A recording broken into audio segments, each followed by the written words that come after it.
Intentional community, welcome in, much love. Trav here in beautiful, beautiful Puna, east side of Hawaii. And I want to help you by having a discussion about intentional community, what it is and how it can be done, why it's important. So if you feel like something's missing, or you're looking for something, or maybe you're already in abundance and you just want to refine it and get it better, then this video is for you. So what intentional community is what it sounds like is intentional community, but I'll tell you what intentional community is not. It is not everyone has their own room, everyone is all separated off by walls, everyone is cooking their own food, there's no teamwork, there's no group effort, people aren't pooling their resources together. People are not working around each other, people are not helping each other. That is what intentional community is not. I hope that wind is okay with you. So if we look back at the history of humans, for the longest time we have lived in communities working together, whether that's caves, tents, yurts, longhouses, whatever. We work together, we pool our resources, we grow and prepare food together. But yeah, let's turn around this way, maybe the wind will be less distracting. But in the last couple hundred years, there has been the Industrial Revolution, which has moved everyone into these cities, and people become more cogs in the machine, and as a result, where we are now is it's become common for everyone to be walled off. We aren't working with purpose and service together, and a lot of people feel like they're missing something, and they don't know what it is, and one of those things is community. So there is this awakening, conscious, intentional community movement that is happening in a lot of different places. And it's happening in Humboldt, where I live some of the time, and it's happening in Puna, Hawaii. There's a bunch of these places that are retreats or are gypsy camps or hippie communes.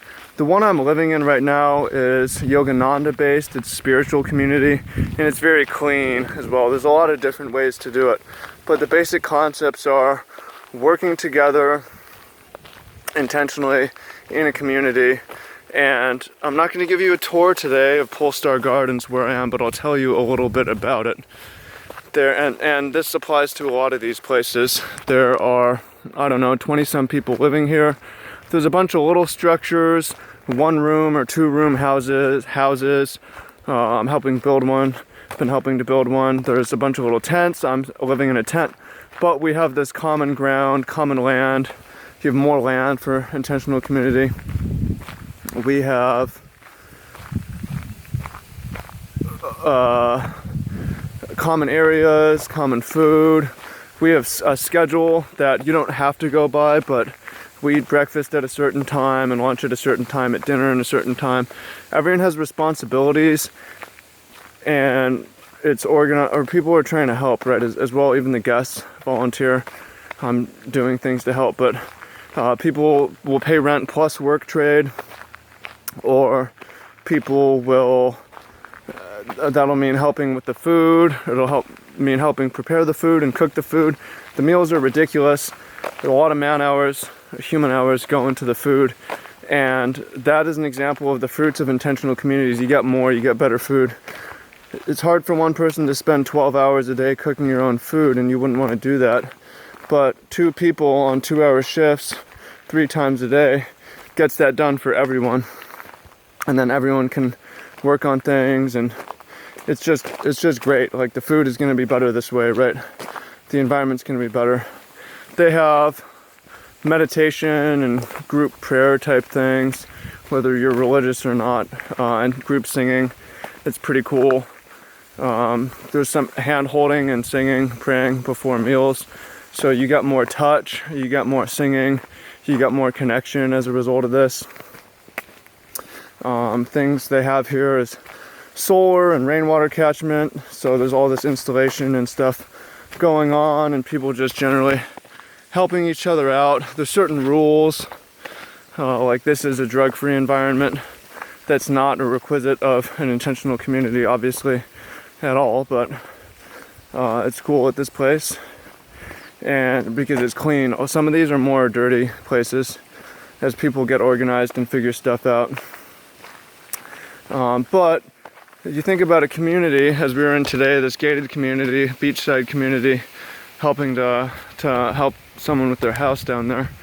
Everyone, all the houses are separate, and there's no working together between the people to prepare their meals or to help build things and get things done. And once it requires intention to make it happen. It requires a vision, it requires a plot of land, it requires building it and bringing people together. It requires structure, it requires vision, as I said, but the results are super good.